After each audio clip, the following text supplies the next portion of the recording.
Hello అందరికీ, నేను మీ SPN virus పిల్ల మరో ఇంట్రెస్టింగ్ వీడియోతో చాలా రోజుల గ్యాప్ తర్వాత మీ ముందుకు వచ్చేసాను.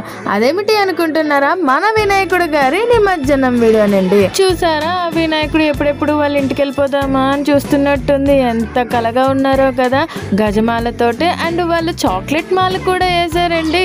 చూడ చక్కగా ఉన్నారు కదండి మన వినాయకుడు. అలాగే ఈ నిమజ్జనాన్ని కవర్ చేయడానికి కొంతమంది మీడియా కూడా వచ్చారు. అండ్ ఈ వినాయకుడిని ప్రతిష్ఠించింది నవోదయ కన్స్ట్రక్షన్ వాళ్ళు ఉషోదయ జంక్షన్ లో ఏర్పాటు చేశారండి. మన విఘ్నేశ్వర్ గారికి ఘనంగా పూజలతో పాటు 4000 మంది జనానికి పైగా అన్నదానం కూడా చేశారంటండి.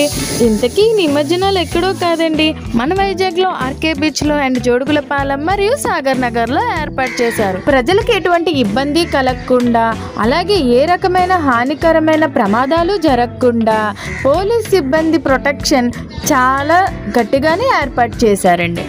మన విఘ్నేశ్వర్ నిమజ్జనం చూడడానికి చాలా మంది జనసంచారం వచ్చారండి. చాలా మంది పిల్లలైతే విఘ్నేశ్వరిని సాగనంపడానికి చాలా కష్టపడ్డారు. కొంతమంది చిన్న పిల్లలైతే నిమజ్జనం అయ్యే వరకు జై గణేష అని చెప్తూనే ఉన్నారండి. చూసారా, చాలా జాగ్రత్తగానే విఘ్నేశ్వర విగ్రహం కరిగే వరకు దగ్గరుండి మరి నిమజ్జనం పూర్తి చేస్తున్నారు. చూడండి ఫ్రెండ్స్, మనం చూస్తుండగానే గజ ఈతగాళ్ళు ఎంతో కష్టపడుతూ విఘ్నేశ్వర్ గారిని వాళ్ళ ఇంటికి సాగనంపేస్తున్నారు. మీకోసం ఇంత కష్టపడి వినాయకుడి నిమజ్జనం చూపిస్తున్నాను కదండి. ఒక లైక్, షేర్, సబ్స్క్రైబ్ చేసుకోండి. ఈ యొక్క విగ్రహాన్ని చూసారా, మన వినాయకులు గారు ఆంజనేయ స్వామి గారు మంచి ఫ్రెండ్స్ అనుకుంటా.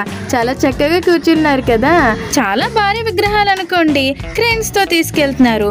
అక్కడి నుంచి మన పోలీస్ సిబ్బంది ఏర్పాటు చేసిన గజ ఈతగాళ్ళు అనిపిస్తున్నారు. మరికొన్ని మొయ్యగల శక్తి ఉంటే మాత్రం వాళ్ళ చేతులతోటే మోసుకెళ్ళి మరి విఘ్నేశ్వరిని నిమజ్జనం చేస్తున్నారు.